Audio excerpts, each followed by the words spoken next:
Bonjour, ici Paul Dame pour vous parler de la microbiologie. Donc, nous allons parler de microbio dès maintenant avec la question méthylase et bactéries, nombre de groupes, citer leur nom et ou leur rôle. 3 groupes de méthylase.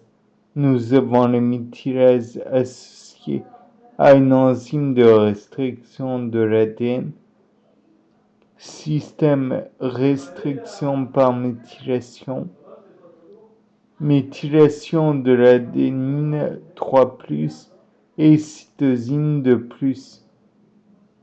Elle sert à identifier l'ADN hôte versus l'ADN étranger.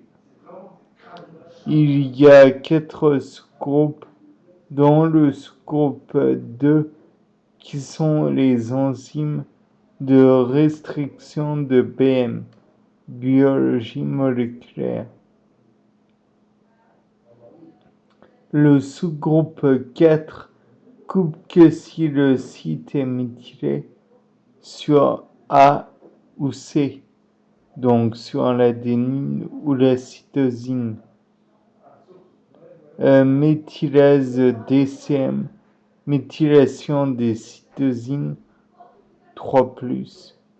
Rôle, il est mal connu, mais la méthylase intervient dans l'insertion du phage lambda de TN10 ou TN3.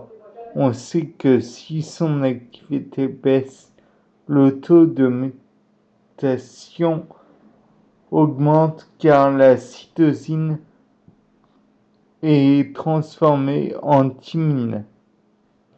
La méthylase DAM, méthylation des adénines, elle sert à identifier le brin d'ADN néoformé.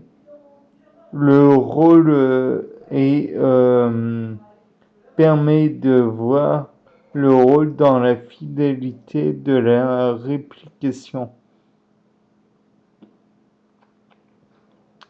Elle est indispensable à l'initiation de la réplication. Ensuite, question 2. Que veut dire système d'addiction? Il faut citer au moins un exemple. Système de protection, reconnaissance du soi et du non-soi. Exemple 1. Symbiose entre gènes de restriction et gènes de l'hôte. Exemple ECOR 1, méthylase, toxine et antitoxine. Exemple 2. Stabilité des plasmides. Le plasmide produit une toxine et une antitoxine dans le cytoplasme. La toxine est plus stable que l'antitoxine. Donc, si le plasmide n'est plus là à la division suivante, la toxine perdure dans le cytoplasme de la cellule fille et comme elle ne peut pas fabriquer l'antitoxine, la cellule fille meurt. Qu'est-ce que la compaction plectonémique et toroïdale? Est-ce lié à un type d'ADN particulier? Alors, plectonémique, c'est le vrillement de l'ADN. Je change de page. Toroïdal, enroulement autour de protéines, boucle plate. Qu'est-ce que le changement de topologique, contrainte et non contrainte?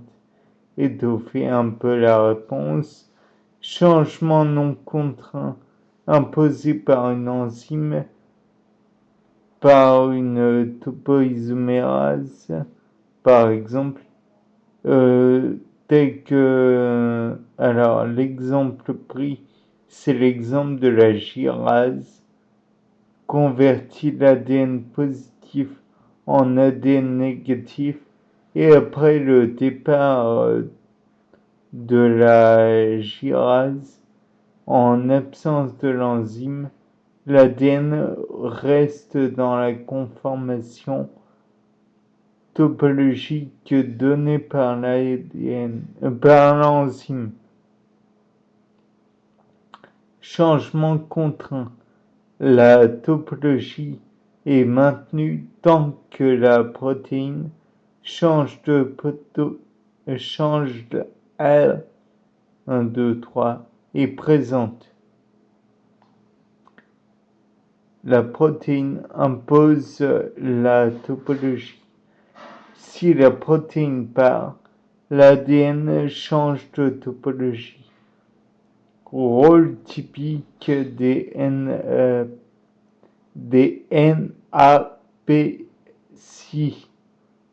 des histone-like protéines.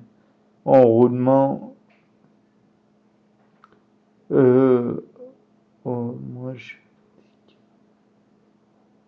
comme IHF courbure, HNS pontage, HU enroulement, FIS enroulement, pontage, courbure, donc les trois.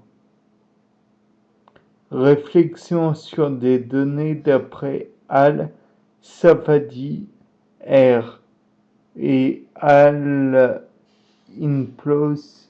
1 2010. Streptococcus agalactiae est une bactérie pathogène. Les clones portant l'intron de groupe 2, nommé GBS-I1 dans leur chromosome, colonisent aisément le système nerveux central des nouveau-nés. Ceux portant l'IS 1548 causent par contre des infections chez les nouveau-nés et les adultes. Dans le chromosome de la bactérie, on note que ces éléments génétiques mobiles sont insérés entre les gènes SSCPB et LMB. Ces gènes codent pour des protéines respectivement clivent le composant C5 du complément et la lamine, protéine de la matrice extracellulaire.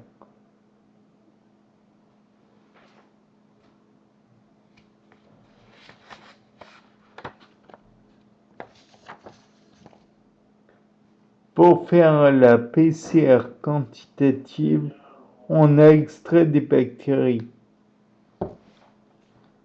Question. L'ADN, les ARN totaux, les ARN polyas ou les protéines totales. La PCR quantitative est une technique qui permet de quantifier une séquence ADN. On peut donc extraire l'ADN. Elle sert surtout en la quantification de l'expression génique. On parle alors plutôt de QRT-PCR. On extrait les ARN totaux ou les ARN polyas et on fait des cDNA.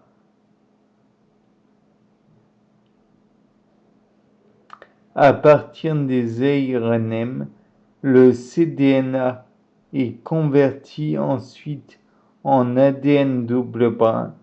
Ces ADN-C duplex servent de matrice pour la PCR quantitative.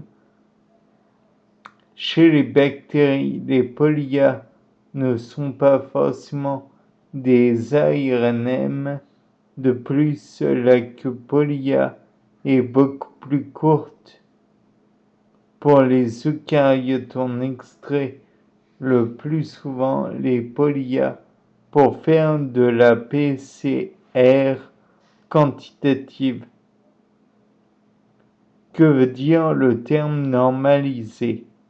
Diviser la quantité d'ADN obtenue en qPCR par celle obtenue lors de l'amplification d'un gène dit de ménage, le présent est ou toujours exprimé. Pourquoi normalise-t-on avec le gène codant la gyrase? Donc la gyrase est un gène de ménage de bactéries. Quelle est ou quelles sont vos ou votre conclusion? IS 1548 augmente nettement l'expression du gène LMB alors que GBSI1 n'a pas d'impact. IS 1548 et GBSI1 n'ont aucun effet sur l'expression génique de SCPB, même donné si pas d'insertion. Bien.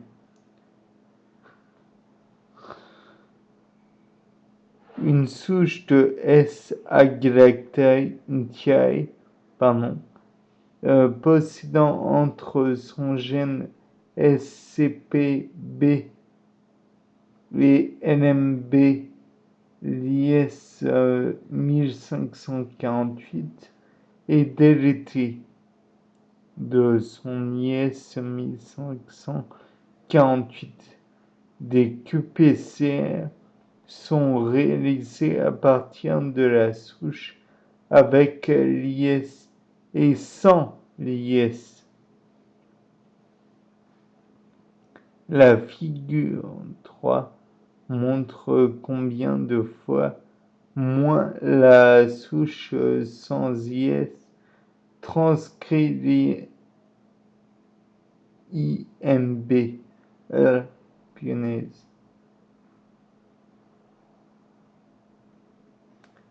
LMB plutôt, par rapport à sa souche isogénique possédant dans son chromosome l'IS. Que veut dire isogénique? Même ADN, donc clone. Quel rôle a l'IS 1548? Il augmente nettement l'expression génique, 13 fois plus de transcrits quand il n'est pas là. Gré. LMB est peu transcrit. Il illustre que les éléments génétiques mobiles modifient l'expression des gènes et changent donc les propriétés des bactéries.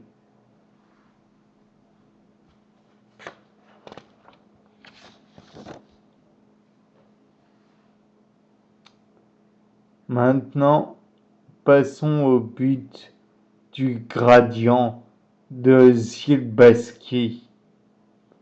But, principe, utilité en même temps. Criblage, donc une sélection de mutants au sein d'une population. couler en milieu sélecteur étalé à un grand nombre de bactéries.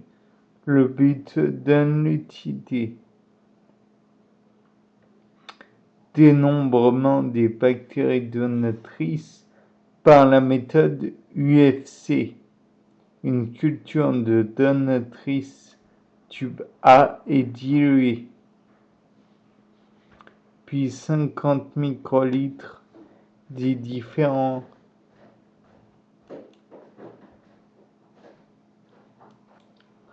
Bon, après ce court instant où vous n'avez rien eu à ressentir, je reprends. Dénombrement des bactéries donatrices par la méthode des UFC. Une culture de donatrice présente dans le tube A est diluée, puis 50 microlitres des différentes dilutions sont étalées sur la gélose TS, triticase soja.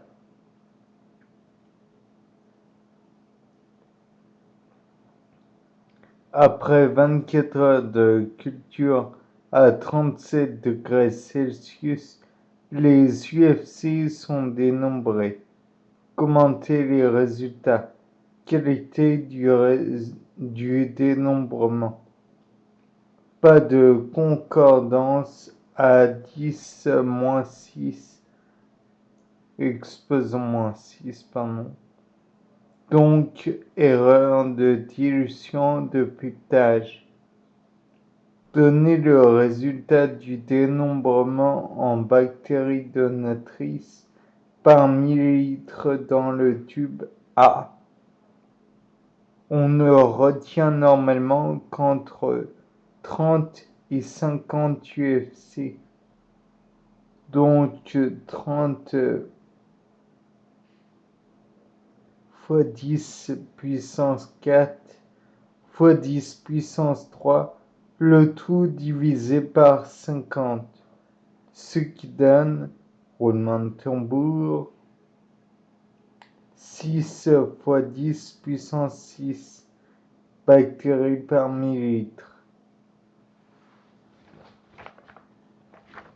Ensuite, nous cherchons à calculer la fréquence de conjugaison. Pour cela, vous disposez des chiffres suivants. Nombre de donatrices par millilitre, 4 fois 10 puissance 7. Ensuite, le nombre de réceptrices par millilitre, 8 fois 10 puissance 8. Et enfin, le nombre de mutants par millilitre toujours, 1 fois 10 puissance 1. Par la suite, on voit qu'il y a le nombre de transconjugants par millilitre qui est égal à 4 fois 10 exposant -1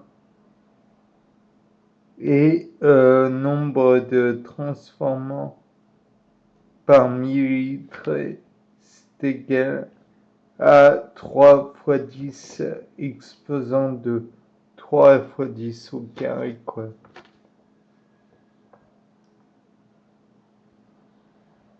La fréquence est égale à F égale transconjugant par donatrice, soit fréquence égale 4 fois 10 exposant -1 divisé par 4 fois 10 exposant 7, ce qui donne 10 exposant -8.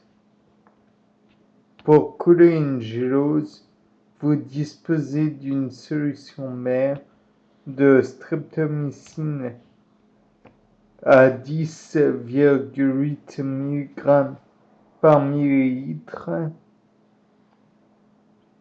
Vous procédez de la façon suivante. Vous diluez cette solution mère au tiers solution B, donc 3,6 mg par millilitre. Vous ajoutez alors 1 ml de cette solution B à 19 ml de gélose de Müller-Hinton fondue, donc 3600 microgrammes dans 20 ml final.